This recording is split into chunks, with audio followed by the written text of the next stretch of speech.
thank you so much for coming to our panel today about the Gears extended universe. And it's so awesome to see the room full here with people who love Gears of War and the stories that we tell. So thanks. My name is Bonnie Jean Ma. I'm the franchise narrative lead at the Coalition. And today we're going to talk about a whole bunch of different storytelling that we're doing in Gears of War. So we're going to talk about comics, book, and the retrospective that gives an overview of the entire history of Gears of War's development up to the present day. So I'm going to introduce our panelists first, and then we'll start jumping right in. So at the far end of the table is Arthur Gies, who wrote the, is that right? No. Geese. Darn. See? Darn, I have to watch I Do Not Swear. I apologize in advance if I do. Arthur wrote the Gears retrospective book, and we'll be talking about that a little bit later. Next to him is Chase Martz. See, now I'm just nervous about everybody's last name. Mess them all up. I'm going to mess them all up. So Chase is an editor at IDW, and they publish our comics.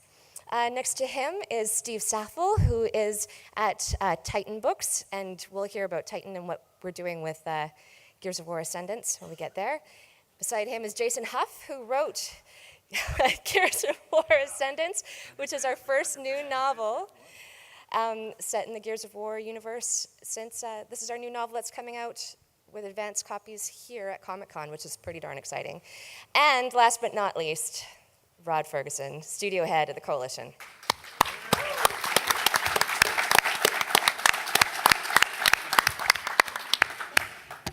So I'm just going to move this. Let's jump on in. Oh, there's panelists. Look, we even know who we all are. You made the presentation. You should know what's coming up now. It shouldn't surprise you. Oh my God, it's surprising. No, oh my God. See, I shouldn't do this. All right, so technology. You know what? I'm never going to hear the end of this when we get back to work. I can pretty much guarantee that. Okay. So Gears of War has a proud history of telling stories in an expanded universe. From the original trilogy, we had 24 comics and 5 novels that were able to take the worlds that were established in our game, the characters and the relationships, and really flesh them out. You know, nowhere in a novel can you find a better place for talking about characters and how they got to where they were. The games would make a reference to a historical event or a war, and just an offhand remark in the game would then become a fully blown story in the novels or in the comics, and then become one of the pillars of our story franchise. So we've been really lucky that the fans have come along with the journey of that storytelling, and now it's time to tell more stories in the world that we're creating for Gears of War today. So I think what I wanted to start off is asking Rod, why is telling stories in an expanded and extended universe important to the Coalition and to you? I mean, it's really important just from a perspective as there's only so much you can say in a game. The game is, anytime you try to take a story and turn it into a game, you have to almost compromise the story in some ways, that the gameplay will drive decisions you make about story. Like, oh, I kind of want to have this moment, but that moment doesn't work from a gameplay perspective, or those sorts of things. And so I think, and the fact that the pace of a game forces you to not linger on certain things that maybe you want to linger on.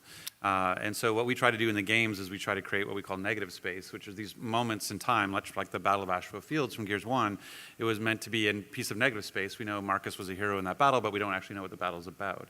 And I think by creating these little bits of negative space, it gives opportunities for us to go deeper into different areas and to have novels written, to have comics books written, and to allow for sort of a deeper exploration of these characters in this world, and to build a much richer and bigger world. Like Jay Stratton is a character that started in the comic books, and those sorts of things where you can actually have characters come from the novels and come from the comic books into the game and vice versa, I think is a great opportunity as a way to expand how you think about Gears of War. It's not just about this one squad, and everything about the franchise and the world is about this one squad. It can be about many characters in many places with many stories.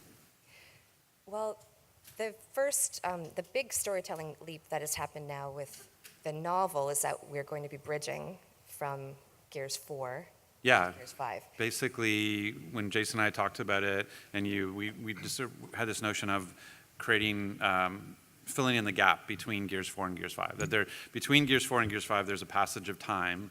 And one of the things we found, like, we've had a problem with even before Karen, we had another author come on board, and people want to just like, I want to explain everything, and this is how the locusts were, and this is the thing, and we're going back hundreds of years. I want to tell every little bit of detail, and it really got in the way of telling the story because they're just trying to backfill and fill in everything. And so when we work with new creatives, whether it's in a comic book or a novel, I find it's great to find a place that's a little bit more contained, that you can let them kind of run more free, because if they're hard on top of the game, you kind of have to be there and like, I need to read every word and check everything you say and don't have any creativity because I want it has to fall in a certain line. So by picking a time period where we had a very clear starting point for Jason, which was the end of Gears 4, and we had a very clear place for Jason's story to end, which was the beginning of Gears 5, the rest of it was kind of like, it wasn't completely open, but it certainly was figured out, and that way I wasn't like in his face all the time. Yeah, it was great because it basically just said, here's where they are at the end of Gears 4, here's where they're going to be, all you have to do is get them there. And, but everything else was up to me, and it was just the right amount of freedom to have a ton of fun with it, but still. I questioned the pajama party. Party it was a little bit weird. odd, I have to admit, it was a little weird, but I went with it eventually. It made the cut. Well, taking a step back, Steve, can you talk about Titan Books and why, like, how did that partnership, come about, and why is Titan like a really good fit for the Gears of War storytelling that we're looking for? Well, Titan does a lot of the most popular tie-ins for film, television, and games, and we do a lot of novels. But one of the things we don't want to do is just regurgitate the things that people have already seen. Sometimes it's nice to do a novelization of something where you can fill in a lot of the detail, but with Gears in particular, there was this wonderful opportunity to tell a unique story. And when Jerry and Rod came to it, I want to give a shout out to Jerry, who has really put it all together and made it happen. But also, he and Rod have done a phenomenal job of giving us this opportunity that literally begins immediately after Gears 4 with Kate putting the last stone into Reyna's grave. And things like that, where you can literally take a story that you guys have a personal investment in and then continue it in a way that we're not giving you a litany of information about Gears or anything. We're showing you the journey Kate and Marcus and JD and Del are taking, bringing Oscar into it. These are characters you care about. And that's really what I think Jerry and Rod were most concerned when we first met, that we could tell that kind of story, tell stories that actually mean something, so that you guys are going to walk away from this novel feeling something about the characters, plus seeing the action and the adventure that you would expect them to go through. And that's really the heart of storytelling, is showing you the characters. And so when you guys came to us with this opportunity, it was one that we grabbed at because it was such a wonderful opportunity. And the beauty of Gears is that the characters are so deep, the world is so deep, we have so much more that we can do, that we can continue doing this for as long as possible. Well, Jason. Sounds like he's promising another book, is what I heard. I think that would be great. Really good. Jason, so starting out brand new with a franchise you've never worked on before, what is your process? Because one of the things that I think I have to say, Jason really nailed the character voice, and I think it was really rewarding to see that, oh yeah, that is Kate, and I really thought that you nailed it. Well, I think I had it somewhat easier than in other circumstances because it, like Steve and we said, it picks up right when Gears 4 ends, and so I was able to just play Gears 4 like crazy, and instead of focusing on the game, like the first time I played through it before I was involved, I could spend all my time just listening to what everyone was saying and really digging into, who they are and what they sound like. Being able to hear them say things is amazing when you go to write their, new lines of dialogue. So, yeah, I just played and watched. I literally just watched YouTubers playing Gears 4, so I could not worry about actually trying to pick up ammo or whatever and just focus on what everyone was saying and doing. I also want to just point out really briefly that one of the reasons it worked this way, when we were looking for an author, we looked at where Rod is located geographically and where Jason is located geographically, and we were able to put them together so that they don't have to be talking between France and Kansas or something like that. They could actually sit down together and work on this. And I think that that ability makes this a more dynamic product than you would see a lot of times from another such novel. I have to say thanks, by the way, to you guys, because it really did make me feel like part of the team, like I was just another, member of the narrative staff, and that was great to have the kind of access you gave me and constantly answering my questions. I know I've been annoying Bonnie lately because I've been... No, it's not annoying. I would rather have you ask the question. And yes, because then it forces us to think about it too, which is the cool thing about all of this expanded storytelling, is it opens up new avenues to our stories that we haven't thought about. So it's pretty cool. There is a bit of stump the coalition going on, I think, sometimes. Well, do you want to just, for people who aren't aware, do you want to just give a high-level summary of what the book is about? Well, I'm not going to summarize, because I detest spoilers. Okay, don't spoil it then. Yeah, I'll try. But, as we've said several times now, it does start right after Gears 4 ends, and it's primarily about Kate, and she's sort of in this really tough spot where she has to decide between, taking part in this effort to take on the swarm, sort of for the better good of everyone, versus kind of dealing with her own demons. And those two things are not compatible. She has to kind of do one or the other and make that choice. But there's also portions of the book that are from Dell's perspective and also Damon Baird, just mainly figuring out what the swarm is and how to deal with it. Great. Well, I think we can comfortably say there's a major thread with Kate and Marcus. Yeah, they spend most of the book together, Kate and Marcus. And go through something that is very intensely personal, but at the same time can get them killed at like any given moment. And then in the meanwhile, JD and Dell go on a particular mission that is also essential and can also get killed at any given moment. And I think pretty much everybody almost does. It's Gears of War after all. So, Yeah.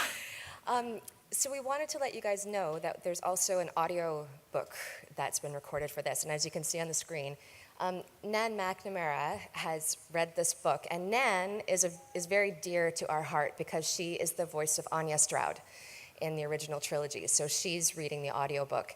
And I think I can say this now. After this panel, if you go to gearsofwar.com, you're going to have the first chapter of the book available to read, and also a link to SoundCloud for the first chapter of the book, the audiobook, for you to hear Nan reading the book. So we're pretty happy about that. And the book itself comes out at the end of the month, right? The 30th? Or? The book itself comes out on the 30th. However, we have purposely flown in a limited number here, and we're going to be doing a signing with these guys at 4 o'clock at the Titan booth. And the Titan booth is just inside. If you go in through door C, it's against the front wall. So if you think you've passed it, you probably have. Awesome. So let's talk about more stories in our universe. So we've been working with IDW to bring stories of ROM and now the Hivebusters characters to life. And just a bit of context, in Gears 5 at E3, you saw the Escape trailer where we had our new trio of characters, Lonnie, Mac, and Keegan, fighting the swarm. And so what was pretty cool about this whole storytelling approach is that we are giving the background on who these people are. So Chase, do you want to kind of give us an overview of, IDW, your involvement with Hivebusters and our writers and everything? Yeah. Cool, I'm on. I didn't see my little green light. So essentially, like Titan, IDW is known for publishing a lot of licensed books. We do Star Trek, Teenage Mutant Ninja Turtles. We currently do Young Readers Marvel books. And so we have a background of working with major licensors to bring their brand to life in the comics medium. And essentially, we'd done Rise of Rom that sort of fleshed out the backstory of that character, and that was, it worked really well, and we were eager to do more to kind of look into the lives of these people that you see in the game and you get to play, but you don't necessarily get to fill in their backstory. And so with Hivebusters, it's been very exciting to take these new characters and kind of not just focus on the mission, which is very intense, I think, but what I like so much about Hivebusters and having read the script is you get a good look at all of their inner worlds.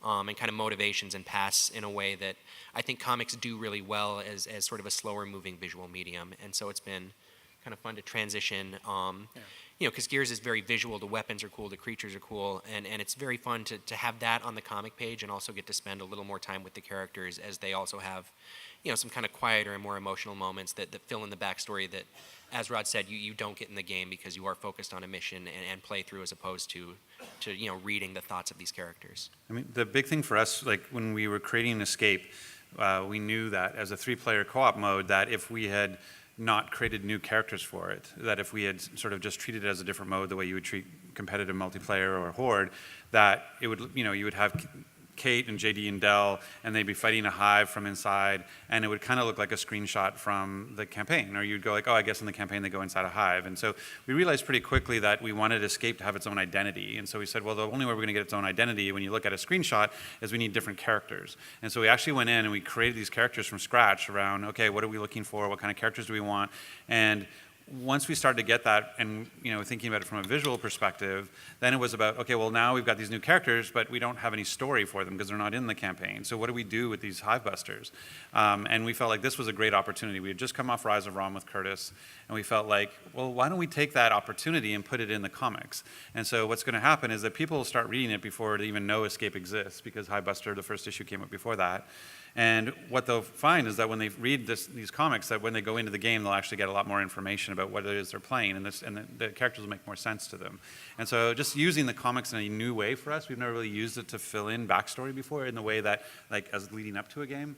And so this was just a great opportunity. And it was another place, again, for what Curtis, Rise of Rom was, hey, we've never been inside the Hollow as the Locust, so that's kind of a new place to go play. So Curtis could do that without any fear of stepping on too many toes. And the same thing here. Now you had 3 new characters with a whole new world in the sense of where their stories take place. And so then he was able to go and run wild on that. And so it felt really good. And because I find obviously with the more freedom you give creatives, then the better the output, right? So it's just and it's been great. Yeah, and it's been very nice working with Curtis. I think he does a good job of balancing sort of the intensity that you expect with Gears of War with some of these more surprising moments that really take you inside of these new characters and make them not just, characters you see on a screen, but really flesh them out and make them feel like full people with their own conflicts, their own failings, their own internal life. And it's been very exciting to kind of see them come to life, having not seen them in game before. So, I read the last issue, and there are parts of it that made me feel very melancholy, and if I'm sitting at my desk feeling sad, like I know the writer has done a good job, so props to Curtis there. Well, that's sort of one of the things that we try to do, I think, in the graphic novels and in the books, is we're not just giving you something that reads like an adaptation, that reads like something that is incomplete. We're actually giving you something that emotionally and physically and action-wise is complete. It's a real novel. It's a real graphic novel. And so you're going to get something that's going to send you away happy. Yep. Well, Chase, now I'm going to ask a question that I get asked by fans quite a bit, which is, and Steve, you can probably jump in with this too, like what is the actual process when you have a title like one of ours to match up like artists and writers? Like we knew that we wanted Curtis, for example, but in typical form, how do you go about kind of finding the right person for the project? So in terms of finding the right artist, we work with a large pool of artists, and we have a lot of samples on file. Max Dunbar did such a great job with Rise of Rom. We were very happy with him, but unfortunately, his schedule did not allow him to do Hive Busters. And so the place we started from, I think, is who's somebody who can bring kind of the attention to detail and the kinetic action sequences that Max Dunbar was able to bring to Rise of Rom without feeling like we're just looking for somebody who is drawing Max Dunbar. Somebody who's also going to bring their own original voice to the project. And Alan Qua is one of those people who we'd wanted to work with for a really long time, but also scheduling, they keep him constantly busy. And so he kind of contacted us and was looking for work after our artist search had begun, and looking at his samples, we kind of realized that he was a person who would fit very well with the material and could bring something really cool to the page that, I think makes for very satisfying comics. Nice. And with bringing in Jason, this is as close to a no-brainer as you can possibly get. I had worked with Jason on a previous novel, but he's a New York Times bestseller. I mean, if you've never read The Darwin Elevator or Zero World, you should, because he's that good a writer. And so one of the things you don't want any surprises when you're doing a book like this. You don't want to go in and say, this guy would have been great if only he had used verbs. It's like, you want to know that you have quality, and I knew with Jason we had quality, and we also had the ability to put him close to the team. So we literally had the best of all worlds. Well, Jason, that sounds like Yeah, I'll take that. High praise. high praise, Yeah. high praise. So now I want to move on to, we tell stories in our fictional universe, but we've just published a book, Gears Retrospective, that talks about, our nonfiction side of things, which we publish art books.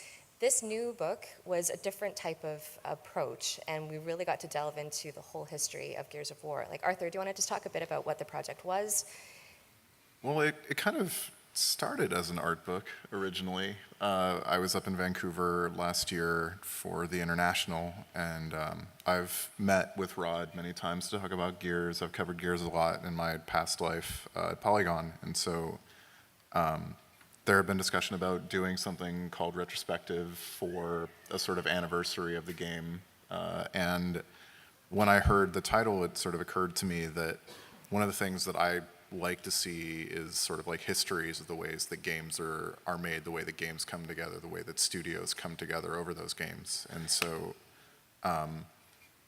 this seemed like an opportunity to do that if the Coalition and Microsoft were interested. And so I sort of pitched it as that, and eventually we regrouped and very rapidly sort of assembled that. And what came out of it was a sort of story of what Epic was before Gears of War existed, and how Epic became the studio that made Gears of War, how Gears of War was the game that kind of made Epic what it was, and how the Coalition sort of formed around Gears, and kind of the sort of direction that the series goes from here. How many people did you talk to? I think lot. 10, 12, 13. There's like 200,000 words of transcription for the book. Not in the book, just Not in the book. The book you is edited less- it down a little bit. Yeah. It was a lot of transcription. Thank God for automated transcription, or it never would have gotten done. I talked to a lot of people. There's about 25 hours of interviews. But mine was the best, right? Like mine was the best interview? I think Cliff requires me to say that. Oh, okay. But top two. I was top two. I also thought Chris Perna was a pretty good interview. Damn it, top three? Can we go top five, maybe? How many people did I talk to? Yeah. No, I mean, Rod and I have a rapport, I would say, at this point, because we've spent so much time talking about Gears at this point. At you? No, probably a good 6 or 7 hours just talking about video games, not including the dirty stories and blue material. So, yeah, it was just a lot of really interesting insight, and also sort of getting multiple perspectives on things and trying to put that into context and also build a history. Yeah, it was crazy. I mean, I've been with Gears for on and off for 15 years, but I started with it 15 years ago. And, my memory is not, as Arthur now knows through the interview process, my memory is not as good as I thought I'd hoped it would be. So getting all the different perspectives, again, of Cliff's perspective and Chris's perspective and Lee's perspective, and getting all these things brought back to read the history of how Gears came to be from, being a game, a prototype called Warfare that was supposed to be a Battlefield competitor, to becoming this story-based game, and going on and seeing how it transformed and how it impacted the 360, and just hearing sort of a little bit of the war stories that go on that created that, and what was going on in the industry at the time. I mean, that's one of the great things about Arthur. There's not a lot of them, but this is one of them.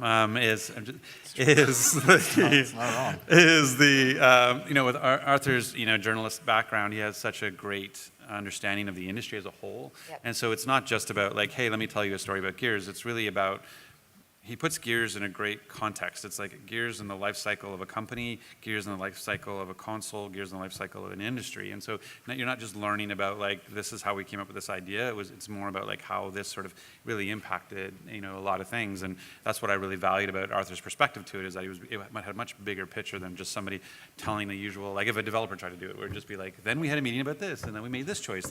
And Arthur's talking about no, in 2001 this was going on in the world, and this is how you need to think about it. It's a really, really interesting read, and I as somebody who's lived it, I still came away really oh yeah, I'd forgotten all this sort of major things, and then along the way you get to revisit all the art from Gears 1, 2, and 3, and 4, and just see. I think even there's a 5 picture at the end, but just being able to go through that was phenomenal. So I highly recommend it. Well, Arthur, were there any shocking revelations or not? Or just something that was interesting that you kind of thought was surprising that you didn't expect to uncover? Tim Sweeney is both a legend and a legendary pain in the ass. Like as far back as the original Xbox.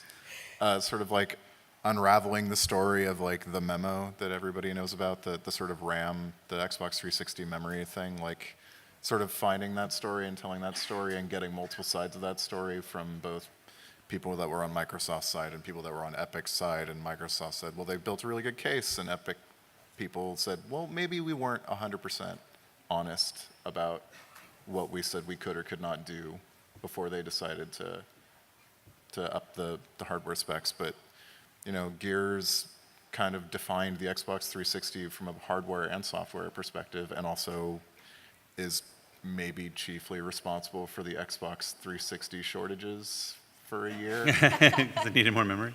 But things like that, and just, it's interesting that so many of the people that worked on Gears have worked on incredibly difficult projects. Like, there's a chapter called the Ion Storm Survivors Club, which, like, people that worked on Gears worked on Daikatana. People that worked on Gears worked on Anachronox. People that worked on Gears worked on Bioshock Infinite. And all of them, to a person, say that Gears of War is the hardest game that they've ever shipped. And not one person had anything but loving memories of doing it, of like being proud of being there.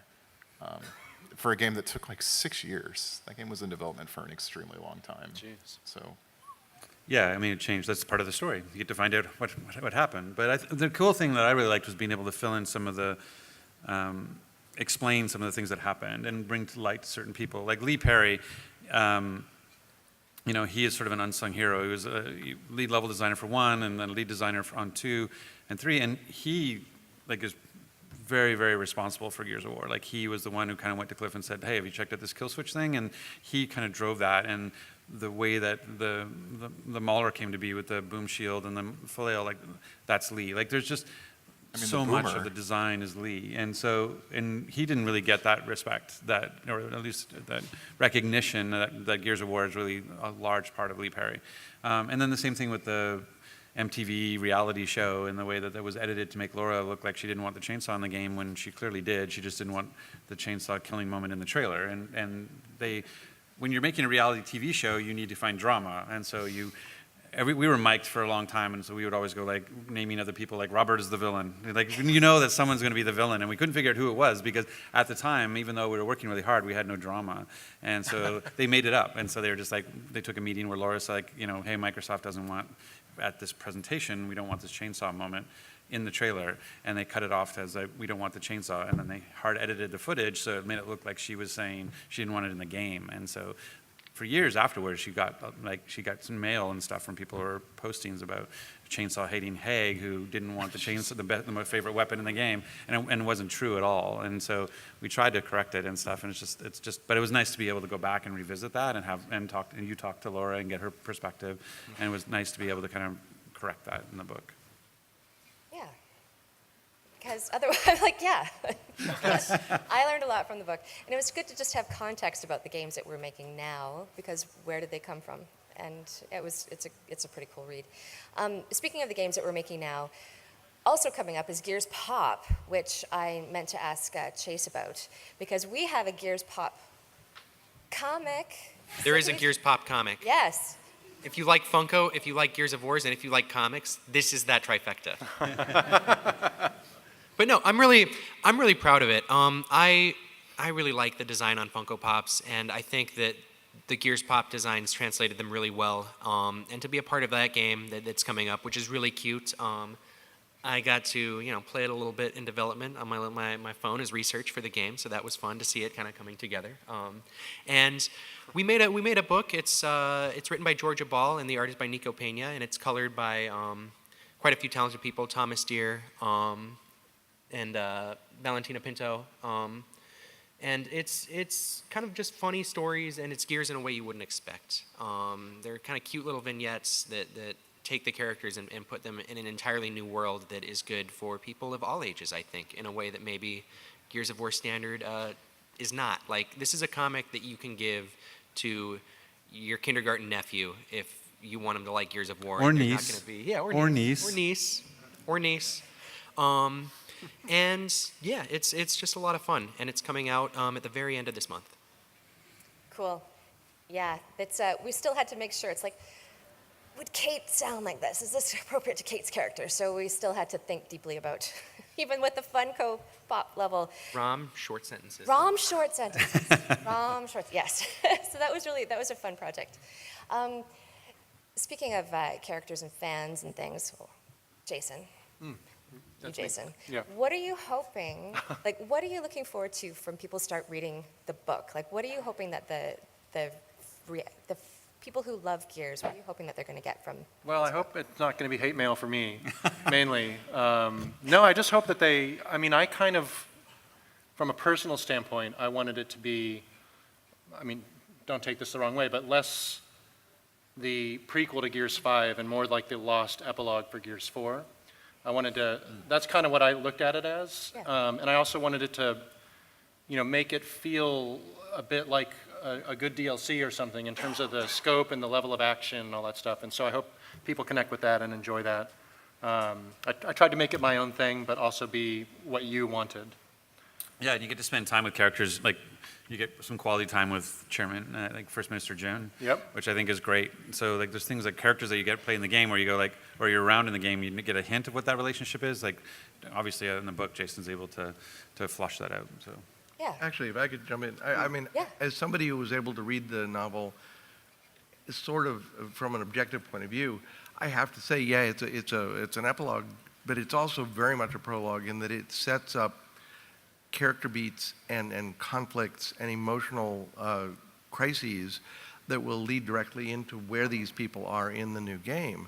And I'm curious, Jason, with the characters, what about any of the individual characters or scenes really lit your fire as you were writing them?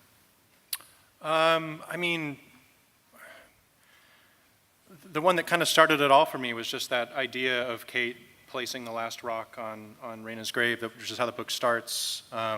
Everything kind of fell out from there. It was just the genesis of the whole thing.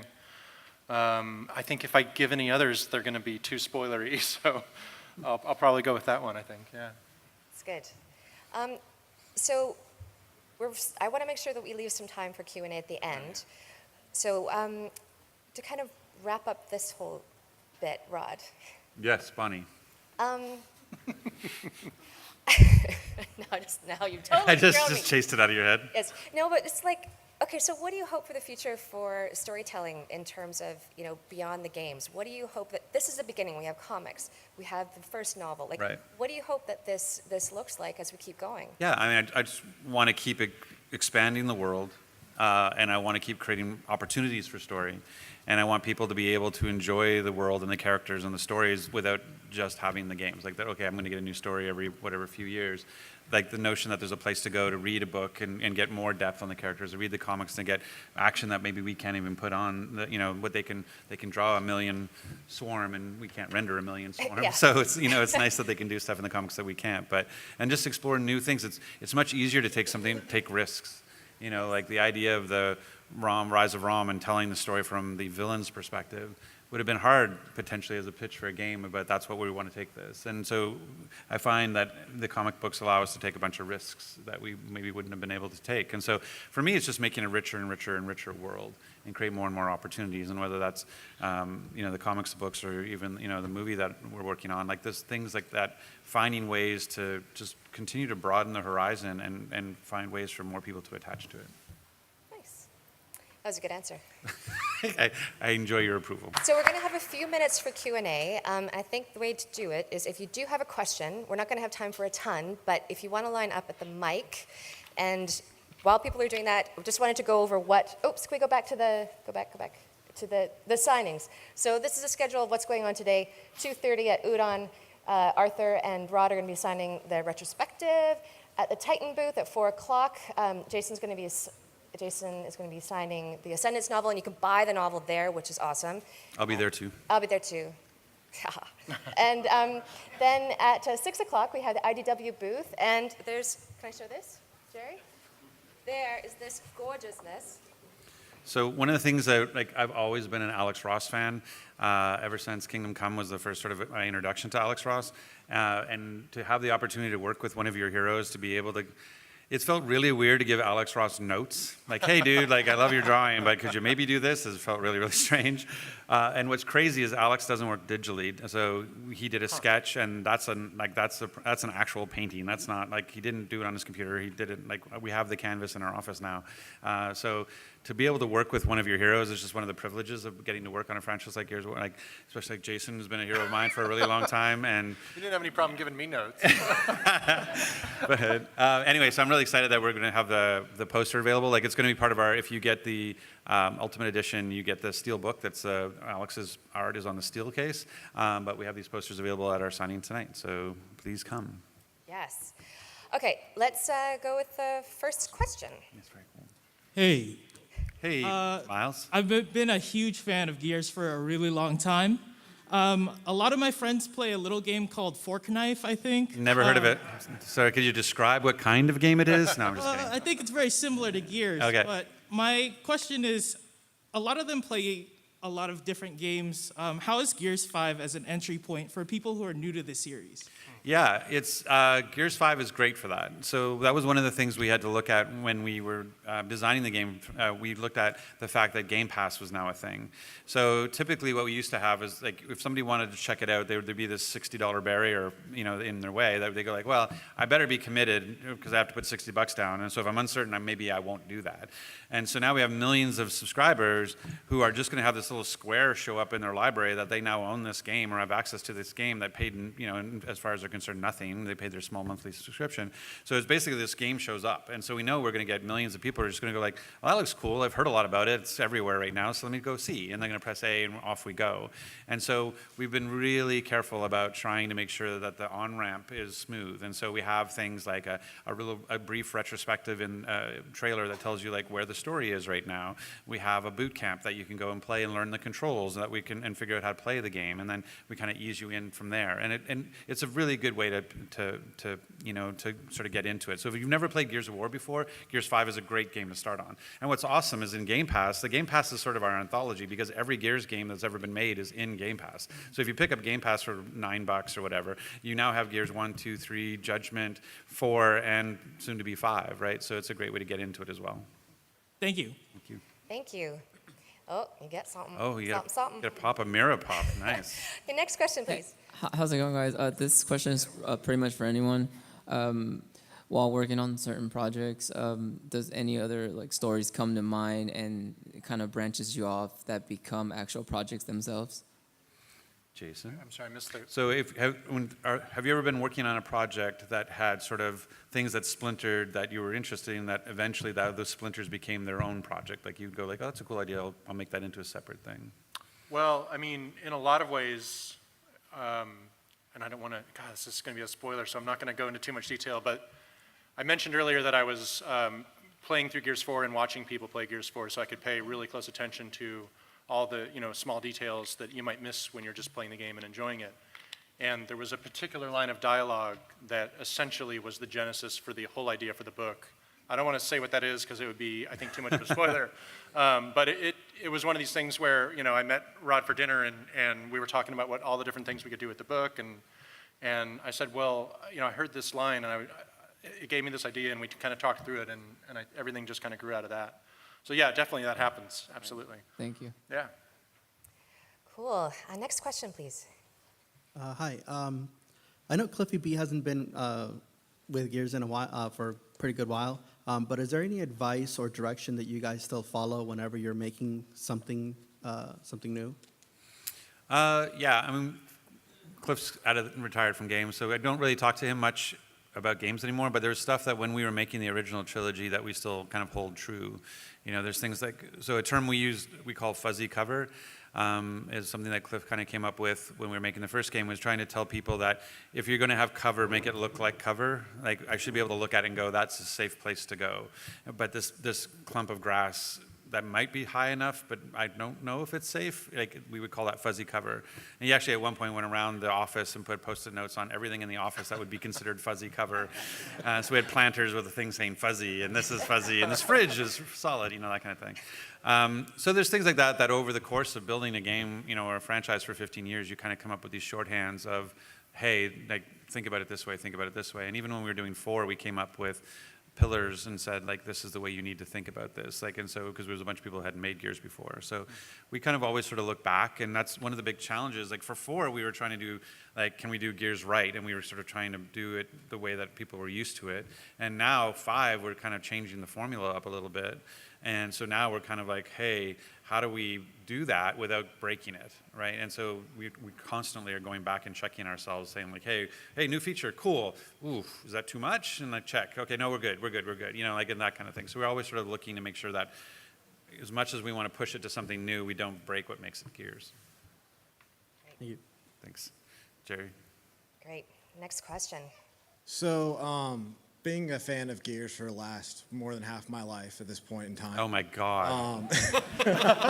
Rod feels old. If it makes you feel better, I'm a teacher, so my kids talk about stuff and they're not even half my age. That's, Yeah, that's not makes rough. me feel good. I said, I went in a meeting with a marketing team, I said, yeah, if you watch the E3 thing, I say this turns the action to 11, and she said, what's that reference? I mean, this one goes to 11, you've never heard that reference? She's like, no. And it's like, Spinal Tap? She's like, no. And I'm like, oh. Anyway, sorry. In the last couple of years, there have been several rumors about a cinematic universe essentially starting. Yeah. With this panel up here, if you were to choose one of the stories that you guys have created or written about, which one would you want to see come to the forefront for your first movie, live action series, stuff like that, now that seems to be getting to a point where those type of things are possible with the technology we have today? Well, I would be kind of giving stuff away to people who don't actually know what we're doing in the movie want to answer the question. I think the thing, I'm sure, like the thing for you, like there was a piece of reporting that was sort of misunderstood, which was that I said to Miranda at IGN that the Gears of War movie was in an alternate reality. And people took that to mean that it has nothing to do with the characters that are in the games, that was completely different, and completely different characters, a completely different world, when I said alternate reality. And that's not what I meant. What I meant by that statement of that they take place in an alternate reality is I just meant they're not canon for the games. So the games do not influence the movie, and the movie doesn't influence the games. The movie is its own thing. Because the one thing I said to the movie producers was it's got to be a good movie first and a Gears movie second.